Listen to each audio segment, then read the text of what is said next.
பலவிதமான குணங்கள் ஒரு மனிதனுக்கு இருக்குது. அவர் என்ன சொல்றாருன்னா, இந்த பலவிதமான குணங்களை கலைஞ்சிடுங்க, அன்பை மட்டும் கை கொள்ளுங்க. அன்பை கை கொண்டீங்கன்னா சிவம் என்ற தனிப்பெரும் கருணை உங்களாண்ட வரும். இந்த ஆணவ குணங்கள், இத்தனை கெட்ட குணங்களை வச்சுக்கிட்டீங்கன்னா கடவுளுக்கும் உங்களுக்கும் உறவு இல்லாமல் போயிட்டோம்.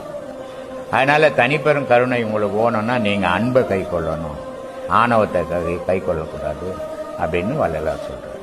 இந்த அன்பை கை கொள்றதுக்கு என்ன பண்ணணும்? நீ பக்குவப்படணும். எதெல்லாம் உனக்கு கெட்டதுன்னு தெரியுதோ அதெல்லாம் நீ தள்ளிடணும்.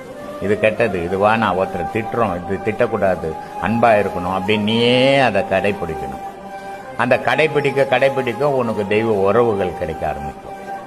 நீ அன்பை கை கொள்ளாத ஆணவத்தை கை கொண்டீங்கன்னா உனக்கு தெய்வத்துக்கும் உனக்கும் உறவு இல்லாமல் போயிடும். அதனால சொல்ற, நீ அன்பா இருந்தீங்கன்னா தனிப்பெரும் கருணை உங்ககிட்ட வரும். நீ அகங்காரமா இருந்தீங்கன்னா உன்னை விட்டு தனிப்பெரும் கருணை விலகி போயிடும்ன்ற. திக்கேற்றவருக்கு தெய்வமே துணை. ஆமா. அப்ப திக்குன்றது திசை அப்படின்ற மாதிரிதான். திக்குன்றது திசை கிடையாது, திக்குன்றது உறவுகள். இப்போ நான் இருக்கிறேன், எனக்கு 2 பிள்ளைங்க இருக்குது, சொந்த பந்தங்கள் இருந்தது. ஆனா என் கையில வருமானம் இல்லை, என்கிட்ட ஒண்ணுமே இல்லைன்னா என்னுடைய உறவுகளும் எடுத்துருவாங்க, என்னுடைய பிள்ளைகளும் தெத்திடுவாங்க. அப்போ யாரும் இல்லாத நான் அனாதியா நிற்கும் போது தெய்வம் தான் எனக்கு துணையா இருக்கும்.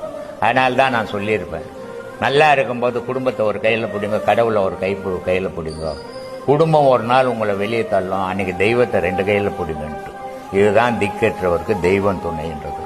எந்த நிலையிலேயும் உனக்கு தெய்வம் துணை இருக்கும், ஆனா மனிதன் துணையா இருக்க மாட்டான். நீ பெத்த பிள்ளையே உனக்கு துணையா இருக்க மாட்டான், நீ கட்டின மனைவியே உனக்கு துணையா இருக்க மாட்டான். அதனால உனக்கு எப்பவுமே தெய்வம் தான் துணையா இருக்கணும். அப்போ உன் நினைவு எப்பவுமே தெய்வத்து மேல இருக்கணும். இதனால தான் சொன்னான், திக்கற்றவருக்கு தெய்வமே துணை அப்படின்னு. அப்ப உறவுகள் எல்லாம் கைவிட்டாலும் தெய்வம் கைவிடாது. ஏன்னா படைச்ச பொருள் அது ஆச்ச, உன்னை கைவிடுமா? இதெல்லாம் படைச்ச பொருள் இல்லை, இணைஞ்ச பொருள்.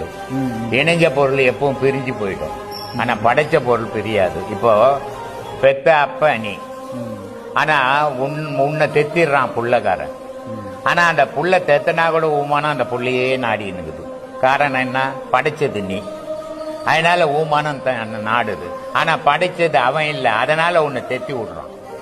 அப்போ உங்ககிட்ட வருமானம் இருந்தா தான் உறவுகள், தவிர உங்ககிட்ட வருமானம் இல்லை, கையில காசு இல்லைன்னா எந்த உறவுமே கிடையாது. இன்னைய உலகம் பணத்துல உறவாடி இருக்குது, மனசுல உறவாடலை, பாசத்துல உறவாடலை. அதனால பகுட்டு பாசத்தில் தான் மனிதங்கிட்ட உறவாடின்னு இருக்கிறான் மனுஷன்.